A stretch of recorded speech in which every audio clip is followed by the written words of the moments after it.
What if the reason you feel so alone is because you can sense what others can't? You feel the spirit moving through things, in silence, in faces, in pain, while everyone else seems to sleep. You notice meaning where others see nothing. You hear truth whispering beneath the noise of the world. And though that sensitivity feels sacred, it also hurts, because seeing what others ignore is a kind of exile. Carl Jung understood this burden well. He said that true individuation, the awakening of the soul, separates you from the collective. You begin to feel what humanity has forgotten, the quiet pulse of the divine beneath the machinery of daily life. But awareness comes with a cost. Once you've touched that depth, ordinary life can feel unbearable. The conversations, the goals, the endless distractions, all of it rings hollow. You can no longer pretend to be asleep. And yet, you must keep living among the dreamers. You go to work, smile, play the role, while inside something vast and wordless keeps burning. You long to speak about what you've seen, but the words always fail. How do you explain to someone that you felt the universe breathing through you? How do you share that kind of silence? The truth is, feeling the spirit means carrying both heaven and earth inside you. It means sensing the light of eternity in a world obsessed with noise and speed. You'll try to numb it sometimes, to fit in, to forget. But the soul doesn't forget. Once it wakes, it refuses to sleep again.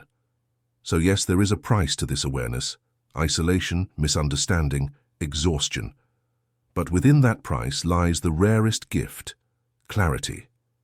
You see not only the world's illusions, but also its hidden beauty.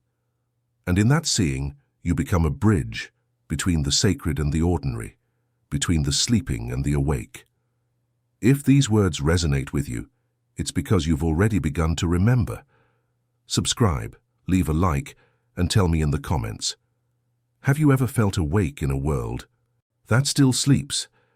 There's a strange ache that comes when your soul begins to wake up in a world still fast asleep. You start noticing everything: the emptiness behind forced smiles, the fear behind ambition, the quiet desperation in conversations that never touch truth. People talk about success, pleasure, goals, but you can hear the hollowness echoing underneath. It's as if you've stepped outside a dream, watching everyone else still chasing its fragments. Carl Jung called this the crisis of individuation, the moment when the soul detaches from the collective trance and begins to remember itself. You feel a deeper rhythm pulsing beneath the surface of life, something ancient and invisible. It's not mystical fantasy, it's a sharper perception of reality. You see how most people are not truly living but repeating. You see how entire societies are built on distraction, noise, and avoidance of silence. And once you see it, you can't unsee it. At first, it feels like a curse. You walk through familiar places and feel like a stranger. You listen to laughter and sense sadness behind it. You realize that awakening doesn't make you special, it makes you sensitive, open to everything the sleeping world ignores: the joy, the pain, the contradictions of existence. You begin to feel the weight of the human condition pressing against your chest. But slowly, you start to understand. The world isn't truly asleep. It's just dreaming. Each person will wake in their own time.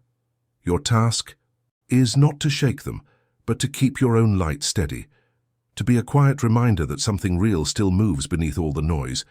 And yes, it's lonely, but it's a holy loneliness, because in that solitude, you meet yourself.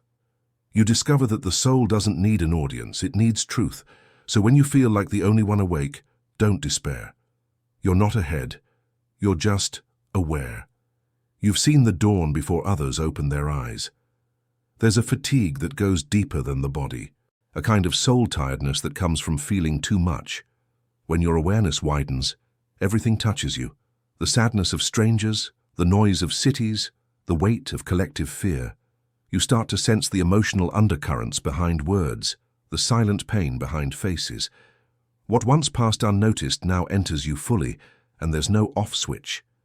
This is the hidden cost of sensitivity: to feel life in high definition, to absorb what others are numb to. Carl Jung saw this sensitivity as both gift and danger. He warned that the awakening soul risks being consumed by what it perceives. The empath, the mystic, the introspective, they become lightning rods for the world's unspoken suffering. You begin to carry emotions that aren't entirely yours, and it leaves you drained. You might find yourself craving solitude not because you dislike people, but because the world's vibration becomes too loud to bear. You try to stay open, but openness hurts. You try to protect your peace, but closing off feels like betrayal to your own nature. So you walk this delicate edge between compassion and collapse, between connection and exhaustion. You realize that consciousness, when not grounded, burns like fire. And sometimes, all you can do is let yourself rest in the ashes until the flame becomes light again. But beneath that exhaustion lies truth. To feel deeply means you are still alive in a world that has forgotten how to feel. You are the reminder that sensitivity is not weakness. It's awareness in motion. The soul aches because it refuses to go numb. So when the world overwhelms you, don't apologize for your depth. Sit quietly. Breathe. Let the sensations pass through you like waves. You are not breaking. You are expanding. If these words find you weary, know this. Even the sun burns before it shines, and maybe that's what you're doing too. Burning away what is false, so that what's real can finally stay. There comes a point in every awakening when words begin to fail.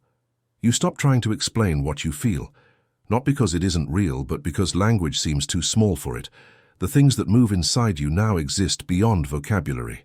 The ache, the awe, the subtle pulse of something infinite behind every breath. And so slowly you begin to withdraw into silence. At first it feels like peace, then it begins to feel like exile. Silence becomes both refuge and sentence. You hide there to protect your truth from misunderstanding. You've tried to speak it before, to friends, to family, to those who still live in the dream, and you've seen the confusion in their eyes. They listen, but they don't hear. They smile politely, but you can feel the distance widening. So, you stop.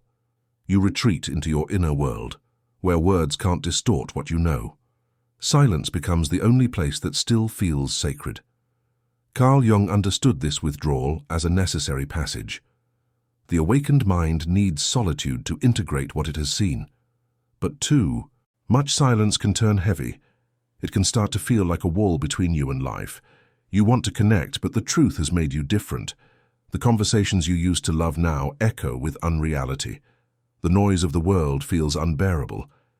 So you learn to carry two realities at once, the stillness of spirit and the restlessness of humanity. And yet, this silence is not empty. It's alive. It watches. It listens. It gathers strength. It's where the soul learns to translate revelation into compassion. It's where the sacred becomes human again. So if you find yourself living in that quiet distance, half inside the world, half beyond it, don't despair. The silence isn't punishment, it's preparation. You are learning the language of the eternal.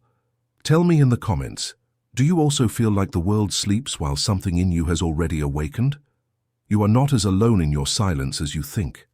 There comes a moment in every awakening when the light feels too heavy to carry. You've seen too much, the truth beneath appearances, the illusion behind normal life. And a quiet longing begins to whisper, what if I could go back? Back to comfort, to simplicity, to the smallness of not knowing. Because awakening, for all its beauty, is not peace, it's exposure. And sometimes you'd give anything to forget. Carl Jung called this the recoil of consciousness, the instinct to retreat from awareness once it becomes painful. The ego, stripped of its illusions, mourns its own death. It misses the structure, the stories, the certainty of sleep. You start to notice the old temptations returning, distractions, pleasures, noise. The mind whispers, you deserve a break, just stop thinking so much. And before you realize it, you're halfway back inside the dream. But something has changed. Even when you try to fall asleep again, it doesn't work. The illusion no longer satisfies. You can go through the motions, laugh, perform, pretend. But deep down, you know.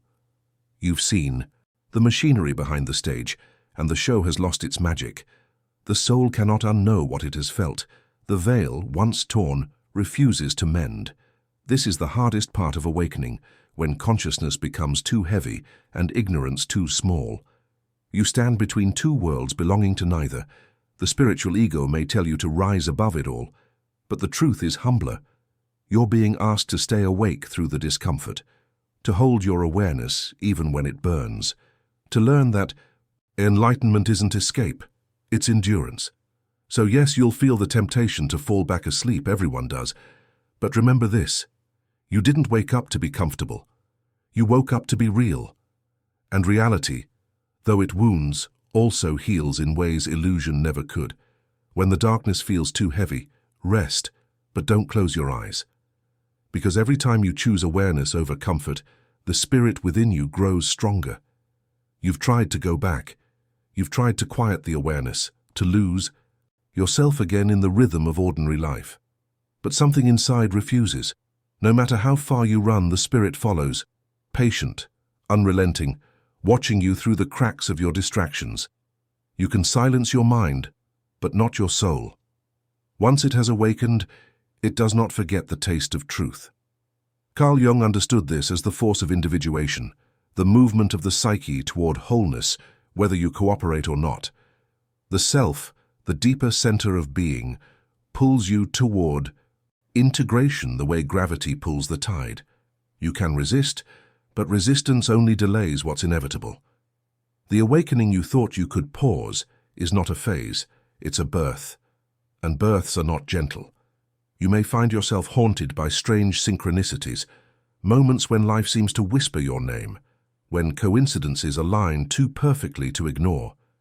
You may sense a subtle intelligence rearranging your path, people leaving, opportunities collapsing, truths surfacing.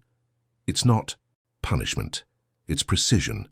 The spirit dismantles everything that stands between you and authenticity. It will break your comfort before it breaks your illusion. This is why awakening feels merciless, because it loves you too much to let you stay small. The spirit will strip you not out of cruelty, but necessity. It doesn't care about your plans, it cares about your becoming. And though your ego will call it chaos, the soul calls it order. The divine order of remembering who you are. There will be nights when you beg for silence, when you wish you could unknow what you know.